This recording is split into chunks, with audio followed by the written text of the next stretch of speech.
Masjid Jami Keramat Luar Batang atau juga populer dengan sebutan Masjid Luar Batang adalah sebuah bangunan ibadah bersejarah yang berada di daerah Penjaringan, Jakarta Utara. Di masjid ini terdapat makam seorang ulama bernama Habib Hussein bin Abu Bakar bin Abdillah Al-Aidrus atau lebih dikenal dengan Habib Hussein. Dia merupakan seorang Arab Hadramaut yang hijrah ke Tanah Jawa melalui pelabuhan Sunda Kelapa pada 1736. Silsilahnya dikatakan tersambung kepada Nabi Muhammad SAW.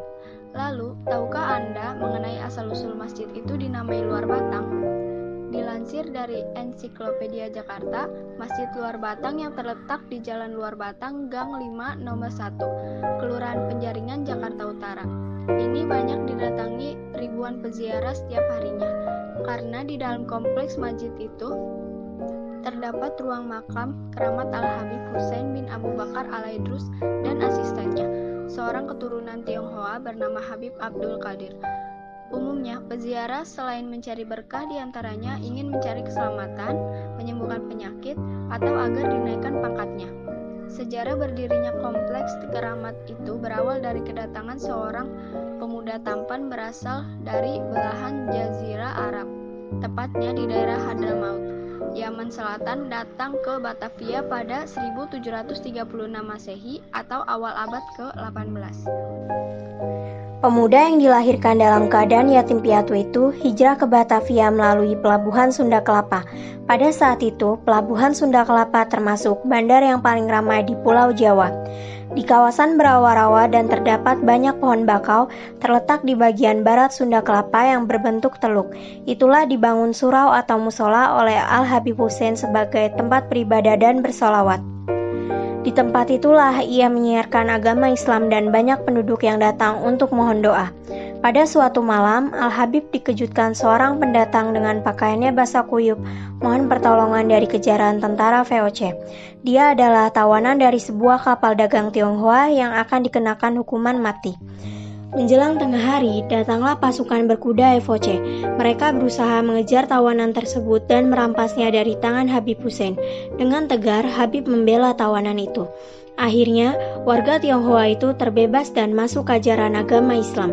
Bahkan, ia menjadi asisten Habib Hussein dalam menegakkan agama Islam. Suatu ketika, pemerintah VOC sempat menahan Habib Hussein dan pengikutnya di Glodok kota. Alasannya, pemerintah Belanda khawatir kegiatan syiar agama Habib dapat mengganggu ketertiban. Belakangan akhirnya dibebaskan, bahkan pemerintah Belanda minta maaf atas penahanan itu. Namun, ada suatu keajaiban saat Habib Hussein yang ditahan di ruang khusus dengan ukuran kecil dan sempit, terpisah dengan pengikutnya yang berada di ruang besar.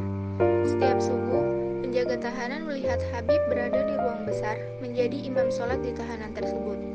Semasa hidup Habib Hussein belum pernah menikah, sampai akhir hayatnya pada Kamis 17 Ramadan 1169 Hijriah atau bertepatan dengan 27 Juni 1756 Masehi dalam usia kurang lebih 30-40 tahun. Ketika itu, pemerintah Belanda melarang jenazah Habib Hussein dikuburkan di tempat tinggalnya dan mengharuskan orang asing dikuburkan di Tanah Abang.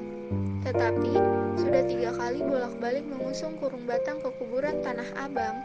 Kurung Batang yang semula ada jenazah Habib Hussein, sampai di kuburan, Kurung Batangnya kosong.